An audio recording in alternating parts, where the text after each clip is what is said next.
Hello everyone, welcome back to my channel. आज की video में हम लोग आदिकाल के टॉप 50 क्वेश्चंस देखने जा रहे हैं। तो आइए शुरू करते हैं आज की वीडियो अपने फर्स्ट क्वेश्चन के साथ। हमारा पहला सवाल है, सिद्ध साहित्य के संदर्भ में असंगत कथन क्या है? ऑप्शंस हैं वज्रयान धर्म का प्रसार, चर्चा गीतों का प्रयोग, शौरसेनी अपभ्रंश के निकट की भाषा या रूढ़ियों और पाखंड का खंडन। तो सिद्ध साहित्य जो है ये बौद्ध धर्म की वज्रयान परंपरा से निकला है, तो पहला ऑप्शन तो सही हो जाएगा। इसमें चर्या गीतों के माध्यम से साधना, रहस्यवाद और रूढ़ियों और पाखंडों का विरोध मिलता है, तो ये भी सही है। ठीक है, तो पहला, दूसरा और चौथा सही है, पर ये शौरसेनी की भाषा नहीं है। इसकी भाषा को जो माना जाता है वो संध्या भाषा कहा जाता है।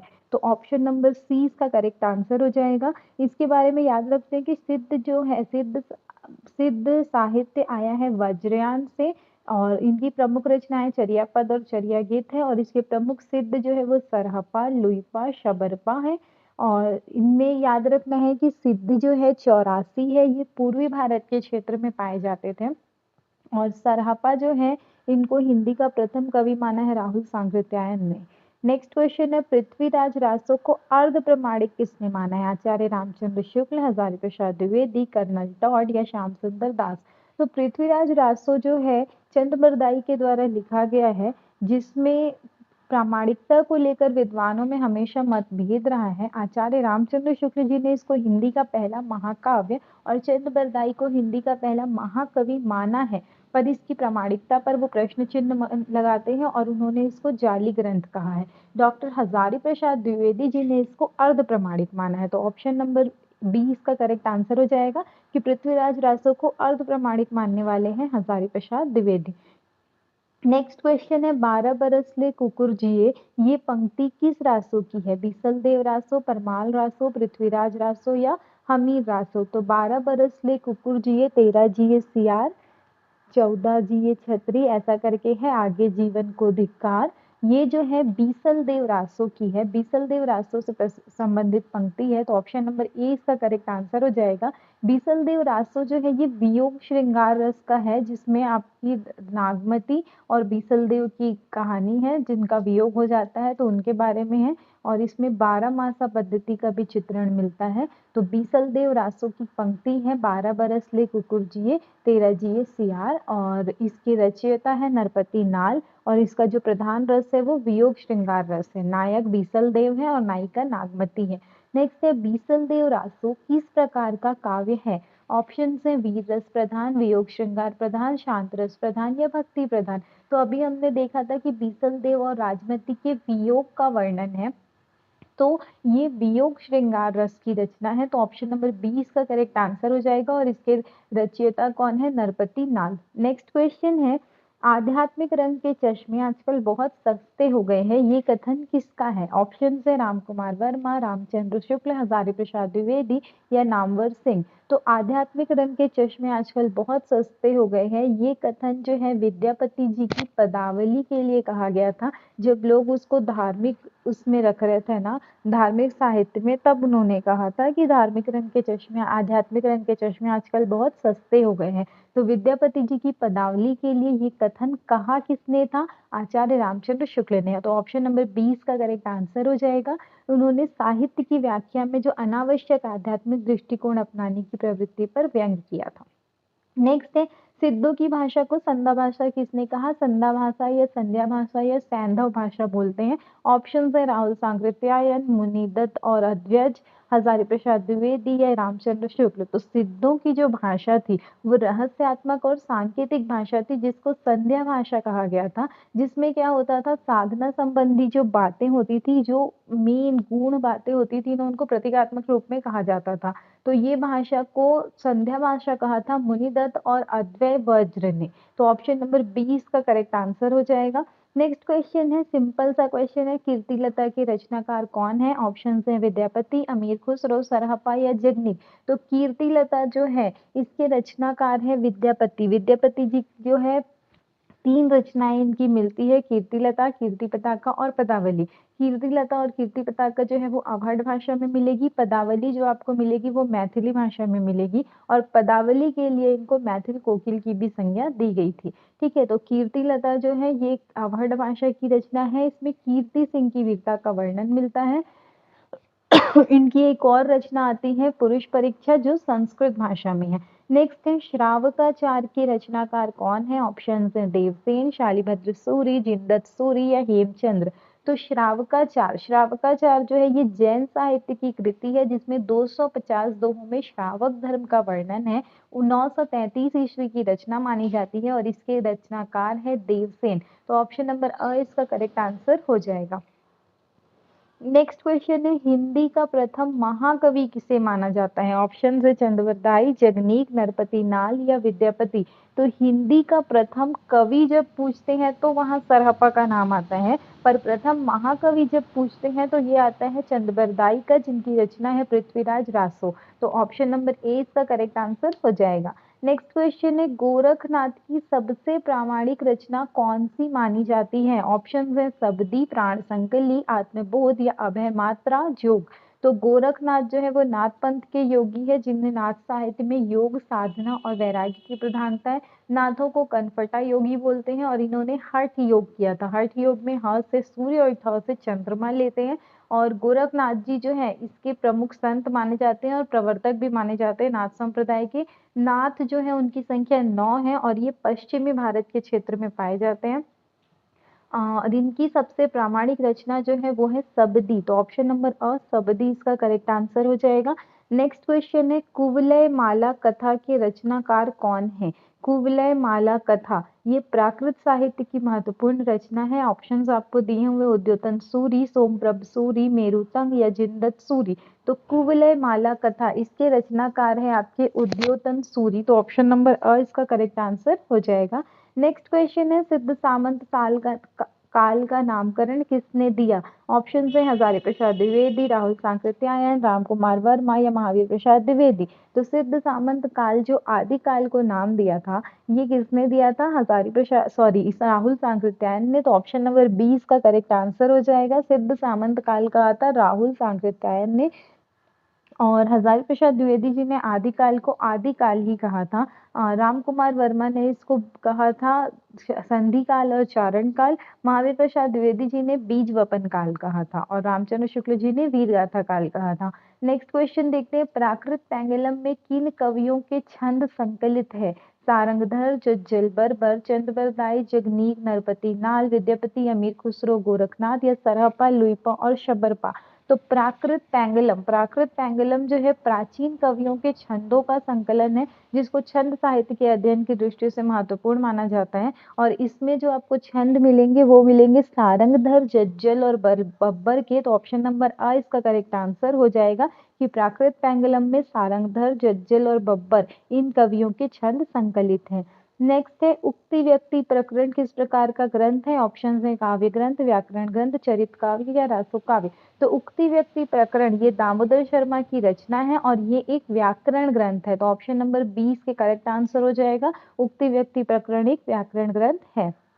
नेक्स्ट है गोरखनाथ को भाका की जड़ किसने कहा? ऑप्शन है रामचंद्र शुक्ल, हजारी प्रसाद द्विवेदी, शिव सिंह सेंगर या राहुल सांकृत्यायन।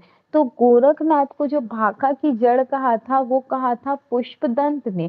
ठीक है, तो ऑप्शन नंबर एक भी इसमें से करेक्ट नहीं है। करेक्ट आंसर है गोरखनाथ को भाका की जड़ कहा था किसने? पुष्पदंत ने। और शिव सिंह सेंगर ने पुष्पदंत को भाका की जड़ कहा है। तो ऑप्शन इसमें से तो कोई नहीं है। क्वेश्चंस आपको याद रखने हैं इसको कि गोरखनाथ को भाका की जड़ कहा था पुष्पदंत ने और पुष्पदत्त को भाका की जड़ कहा था शिव सिंह सेंगर ने। पुष्पदंत की रचना है अभिमान मेरु, अपभ्रंश के भवभूति और इनको अपभ्रंश के भवभूति कहा जाता है। इन्होंने भाका की जड़ कहा था गोरखनाथ को और इनकी प्रमुख रचनाएं हैं महापुराण, जसहरचर्यु और अणय कुमार चर्यु। नेक्स्ट क्वेश्चन है देसिल बैना सबजन मिठा पंक्ति किस कवि की है? तो ये आपको देखते ही याद हो जाना चाहिए कि ये हट भाषा के कवि विद्यापति जी की रचना है। तो ऑप्शन नंबर अ इसका करेक्ट आंसर हो जाएगा। विद्यापति तो ये जो है विद्यापति की लोक भाषा प्रेम की भावना को व्यक्त करती है। विद्यापति को मैथिल कोकिल कहा जाता है। नेक्स्ट है विजयपाल रासो के रचयिता कौन है? नल सिंह, दलपति विजय, जगनीक या नरपति नाल? तो विजयपाल रासो जो है इसके रचनाकार माने जाते हैं नल सिंह। तो ऑप्शन नंबर आ इसका करेक्ट आंसर हो जाएगा। परमाल रासो जो है वो जगनीक की रचना है। बीसल देव रासो नरपति नाल की है और पृथ्वीराज रासो चंद्रबरदाई की है। नेक्स्ट है सिद्ध साहित्य के पंचमकार में क्या सम्मिलित नहीं है? तो हम जानते हैं कि सिद्ध जो थे 84 थे और इन्होंने पंचमकार लिया था। पंचमकार में आता था मध्य, मांस, मत्स्य, मुद्रा और मैथुन। ठीक है, तो यहाँ पर क्या दिया हुआ है? ध्यान। तो ध्यान जो है वो पंचमकार में नहीं आता है। बाकी 5 आते हैं मध्य, मांस, मंदिरा, मुद्रा और मैथुन। नेक्स्ट क्वेश्चन है वसंत विलास किस रस का काव्य है? श्रृंगार, वीर, शांत या विभत्स? तो वसंत विलास जो रचना है ये आपके वसंत ऋतु के माध्यम से प्रेम और सौंदर्य का वर्णन मिलता है। तो जहाँ पर प्रेम और सौंदर्य का वर्णन हो जाएगा वो श्रृंगार रस हो जाएगा। तो प्रकृति और श्रृंगार के वर्णन के कारण वसंत विलास जो है वो श्रृंगार रस का काव्य है। नेक्स्ट क्वेश्चन है नाथ पंथ के अनुयायी क्या कहलाते हैं? ऑप्शन है कनफटे, सिद्ध, श्रावक या योगी। तो मैंने बताया था पिछले वीडियो में कि नाथ पंथ के जो योगी होते थे वो क्या करते थे? अपने कान में छेद कराकर मुद्रा धारण करते थे, इसलिए उनको कनफटा योगी कहा जाता था। तो ऑप्शन नंबर आ इसका करेक्ट आंसर हो जाएगा। गोरखनाथ जी नागपंथ के प्रवर्तक माने जाते हैं। इन्होंने योग, हठ योग और साधना पर बल दिया था। नेक्स्ट है पृथ्वीराज रासो को महाकाव्य किसने कहा? ऑप्शन है रामचंद्र शुक्ल, हजारी प्रसाद द्विवेदी, बच्चन सिंह या डॉक्टर नगेंद्र।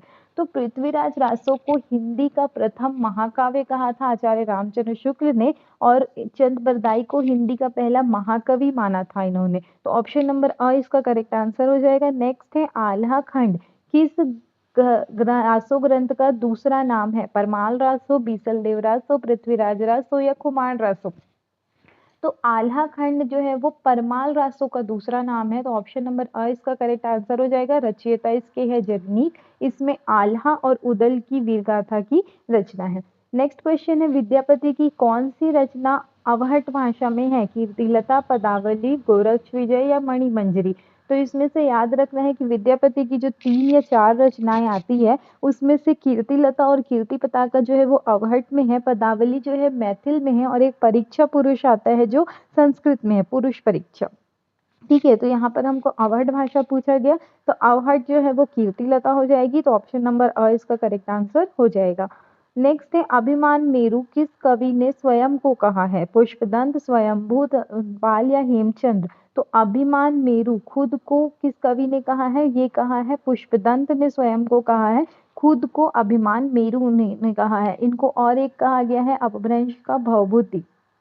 ठीक है, पुष्पदंत, अभिमान मेरु, महापुराण, नय कुमार चर्यु और जसहर चर्यु इनकी रचना है। नेक्स्ट है श्रावकाचार्य का रचना काल क्या है? ऑप्शन है 933 ईस्वी, 1000 ईस्वी, 1100 ईस्वी या 1200 ईस्वी। तो श्रावकाचार्य के रचयिता है देवसेन और ये इसका रचना काल है 933 ईस्वी। तो ऑप्शन नंबर अ इसका करेक्ट आंसर हो जाएगा। ये एक जैन साहित्य है। नेक्स्ट क्वेश्चन देखते हैं पृथ्वीराज रासो का सबसे विवादित पक्ष क्या है? भाषा, ऐतिहासिकता, छंद या नायक का चरित्र? तो पृथ्वीराज रासो का जो सबसे विवादित रहा है वो है इसकी ऐतिहासिकता और प्रामाणिकता, क्योंकि इसमें प्रक्षिप्त अंश है, बार बार इसका अपडेटेड वर्जन आया है तो डेट्स जो है वो रचनाओं से मैच नहीं खाते हैं कि जो घटनाएं हुई है उस डेट को हुई है कि नहीं, और थोड़ा सा रासो काव्य है तो बढ़ा चढ़ाकर अतिशयोक्ति के साथ वर्णन है। तो सबसे विवादित पक्ष है इसकी ऐतिहासिकता। नेक्स्ट क्वेश्चन है संदेश रासक के रचयिता कौन है? अब्दुल रहमान, हेमचंद्र, विद्यापति या धनपाल? तो संदेश रासक जो है ये विरह या वियोग श्रृंगार की रचना है जिसको विरह काव्य कहा जाता है और संदेश रासक के रचयिता है अब्दुल रहमान। तो ऑप्शन नंबर अ इसका करेक्ट आंसर हो जाएगा।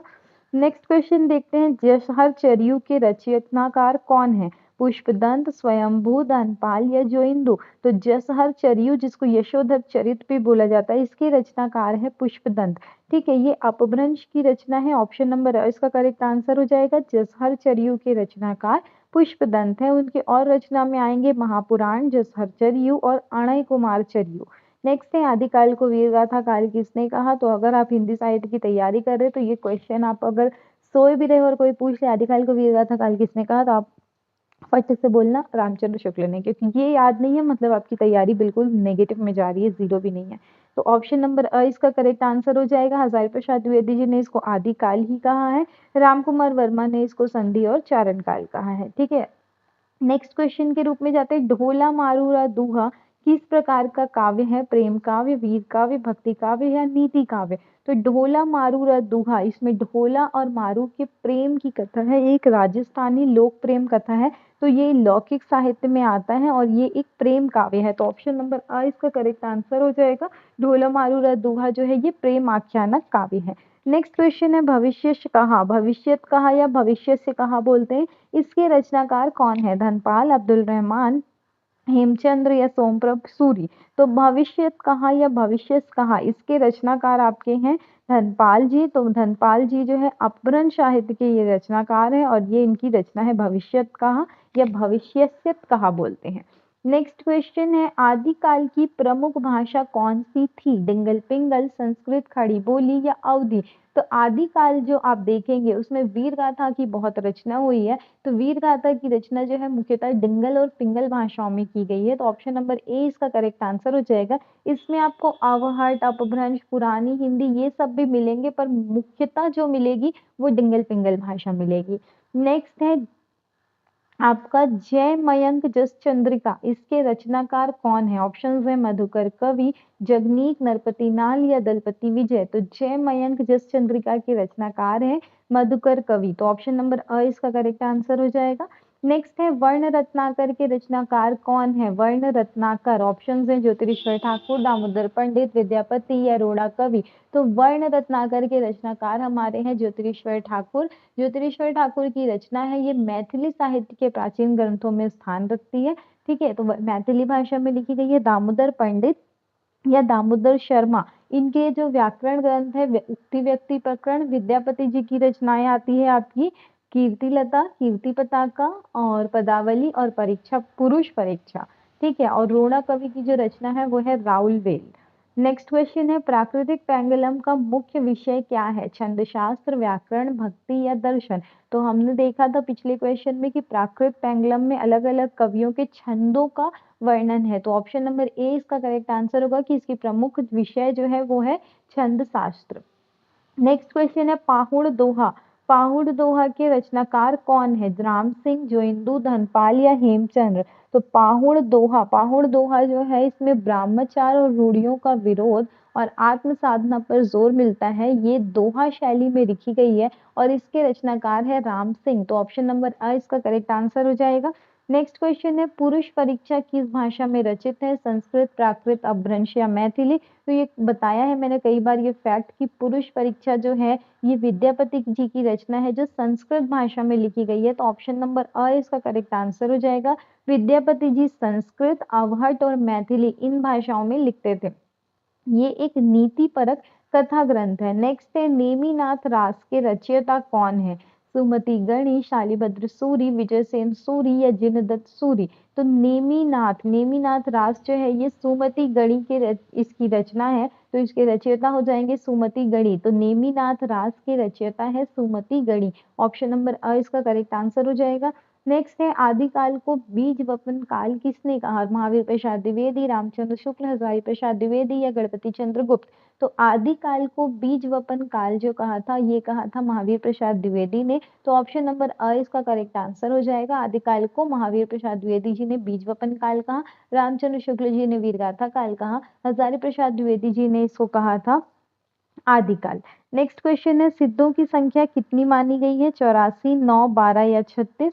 तो ये तो सबको याद है कि बौद्ध परंपरा के सिद्ध है, वज्रयान शाखा के हैं और इनकी संख्या है 84। ठीक है, और 9 जो है वो नाथों की संख्या है। नेक्स्ट क्वेश्चन देखते हैं, नाथों की संख्या कितनी मानी गई है। तो अब भी हमने देखा कि नाथ 9 होते हैं, नवनाथ की मान्यता प्रसिद्ध है। तो ऑप्शन नंबर बी ए इसका करेक्ट आंसर हो जाएगा। नेक्स्ट है, कीर्ति पताका किसकी रचना है। तो ये तो बहुत सिंपल सा क्वेश्चन है।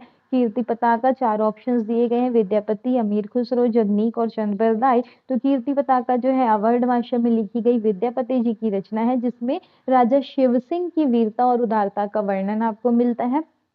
अमीर खुसरो की रचना हो जाएगी खालिक बारी, जगनीक की रचना है नरपति नाल, बीसल देव रासो जगनीक की रचना है, चंद बरदाई जो है आपका पृथ्वीराज रासो। नेक्स्ट है स्वयंभू को अपभ्रंश का क्या कहा जाता है? वाल्मीकि, वेदव्यास, कालिदास या तुलसीदास?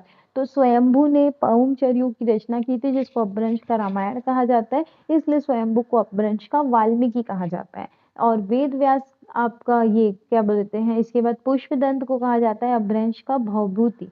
नेक्स्ट है चंदन बाला रास। चंदन बाला रास की रचना कब हुई? 1200 ईस्वी, 1000 ईस्वी, 1150 ईस्वी या 1300 ईस्वी? तो चंदन बाला रास ये जो है आसगु कवि की रचना है जिसमें 35 छंदों का ये लघु खंड काव्य है और करुण रस की प्रधानता है और इसकी रचना हुई थी 1200 ईस्वी में। तो ऑप्शन नंबर अ इसका करेक्ट आंसर हो जाएगा। नेक्स्ट है अमीर खुसरो का वास्तविक नाम क्या था? अबुल हसन, निजामुद्दीन, अमीर अहमद या खुसरो खान? तो अमीर खुसरो का जो असल नाम था वो था Abul Hasan. Option number A इसका करेक्ट आंसर हो जाएगा। इन्होंने खुद को तूताए हिंद की उपाधि दी थी। नेक्स्ट क्वेश्चन है मैथिली कोकिल किसे कहा जाता है? विद्यापति, अमीर खुसरो, चंद्रबरदाई या जगनीक? तो मैथिल कोकिल तो हमको पता है कि विद्यापति जी की पदावली के लिए उनको मैथिल कोकिल की संज्ञा दी गई थी। तो ऑप्शन नंबर अ इसका करेक्ट आंसर हो जाएगा। नेक्स्ट क्वेश्चन है जैन साहित्य को क्या कहा जाता है? रास परंपरा, रासो साहित्य, सिद्ध साहित्य या नाथ साहित्य? तो सी और डी में तो कंफ्यूजन रहेगा नहीं, ए और बी में कंफ्यूजन आता है। तो आपको याद रखना है कि जैन साहित्य जो है इसको रास परंपरा कहा जाता है। रासो साहित्य जो है वो वीर गाथा काल के साहित्य है और जैन साहित्य जो है ये भी वीर गाथा काल में, पर ये साहित्य जो है आपका आध्यात्मिक साहित्य है जिसमें आपके धर्म उपदेश, चरित्र और धार्मिक आख्यान है। तो ऑप्शन नंबर ए इसका करेक्ट आंसर हो जाएगा। जैन साहित्य में क्या क्या आ जाएंगी? आपकी श्रावकाचार आ जाएंगी, भरतेश्वर बाहुबली दास आ जाएगा और चंदन बाला रास आ जाएगा। नेक्स्ट है श्रृंगार प्रधान आदिकालीन रचना कौन सी है? बिसल देव रासो, पृथ्वीराज रासो, परमाल रासो या हमीर रासो? तो श्रृंगार प्रधान रचना हमने इसको प्रीवियस क्वेश्चंस में किया हुआ है, इससे ऊपर वाले क्वेश्चन में, कि श्रृंगार प्रधान रचना जो है वो आपकी कौन सी है? बीसल देव रासो है जिसमें राजा बीसल देव और नागमती के वियोग का वर्णन है। किसकी रचना है? ये नरपति नाल की रचना है। तो ऑप्शन नंबर अ इसका करेक्ट आंसर हो जाएगा। नेक्स्ट है आदिकाल को अंधकाल किसने कहा था? तो आदिकाल को अंधकाल, ऑप्शंस आपको दिया है रमाशंकर शुक्ल, रामचंद्र शुक्ल, डॉक्टर नगेंद्र या हजारी प्रसाद द्विवेदी। तो आपको याद रखना है कि आदिकाल को अंधकाल का नाम दिया था रमाशंकर शुक्ल रसाल ने। तो ऑप्शन नंबर अ इसका करेक्ट आंसर हो जाएगा। इन्होंने ऐसा क्यों दिया था? उन्होंने कहना था कि आदिकालीन की जो साहित्य थी वो अस्पष्ट है, अपर्याप्त सामग्री है, बहुत सारे तो मिल ही नहीं रही है, इसीलिए ये काल है अंधकाल। बाकी नामकरण देखते हैं। वीरगाथा काल कहा रामचंद्र शुक्ल ने, आदि काल कहा हजारी प्रसाद द्विवेदी ने, बीज वपन काल कहा महावीर प्रसाद द्विवेदी ने, सिद्ध सामंत काल कहा राहुल सांकृत्यायन ने, संधि और चारण काल कहा रामकुमार वर्मा ने। नेक्स्ट क्वेश्चन है परमाल रासो के नायक कौन है? आल्हा उदल, पृथ्वीराज चौहान, बीसल देव या हमीर देव?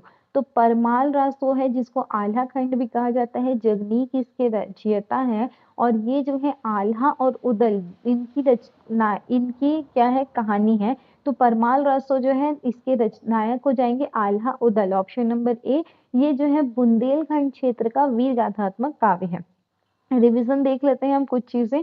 आदिकाल के नामकरण को याद करना है। शुक्ल जी ने वीरगाथा काल कहा, महावीर प्रसाद द्विवेदी ने बीजवपन और हजारी प्रसाद द्विवेदी जी ने आदिकाल, राहुल सांकृत्यायन ने सिद्ध सामंत काल, रामकुमार वर्मा ने संधि और चारण काल कहा। प्रमुख रचनाएं देख लेते हैं। तो श्रावकाचार्य की प्रमुख रचना है देवसेन 933 की। बीसल देव रासो जो है वियोग श्रृंगार की रचना है, इसके कवि रचयिता है नरपति नाल। परमाल रासो है जगनीक जिसको आलाखंड कहा जाता है। पृथ्वीराज रासो चंद्रबरदाई हिंदी का प्रथम महाकाव्य और प्रथम महाकवि। संदेश राशक अब्दुल रहमान। कीर्तिलता और कीर्ति पताका और पदावली और पुरुष परीक्षा विद्यापति जी की है। जसहर चर्यू महापुराण पुष्पदंत की है जिनको अपभ्रंश का भवभूति कहा जाता है। और पौम चर्यू जो है वो स्वयंभू की है जिनको अपभ्रंश का वाल्मीकि कहा जाता है। तो ये थे हमारे आज के 50 क्वेश्चंस आदिकाल से। आई होप ये वीडियो आपके लिए हेल्पफुल रहे। ऐसे ही और वीडियो के लिए आप चैनल से जुड़े रहिए। वीडियो को लाइक कीजिए, चैनल को सब्सक्राइब कीजिए और अपनी प्रिपरेशन के लिए आप चैनल की प्लेलिस्ट पर जाकर के हिंदी साहित्य की वीडियोस देख सकते हैं। काफ़ी वीडियोस बनी हुई है जो आपकी प्रिपरेशन को एक अच्छे लेवल पर लेके जाएगी। और सीडीपी हिंदी और इंग्लिश की तैयारी भी आप चैनल से कर सकते हैं। तो थैंक यू एवरीवन, मिलते हैं नेक्स्ट वीडियो में। Have a nice day.